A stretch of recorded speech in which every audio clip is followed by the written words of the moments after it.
और भाई सुनार जी हमार जैसे गुरु के देहलू हमरे सेवा काई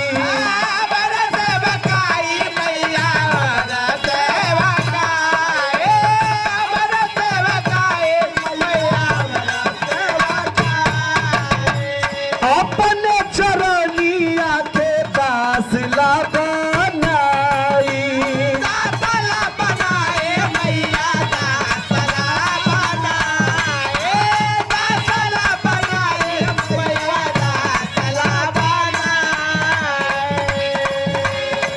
मोहिनी मूर्तिया दिल में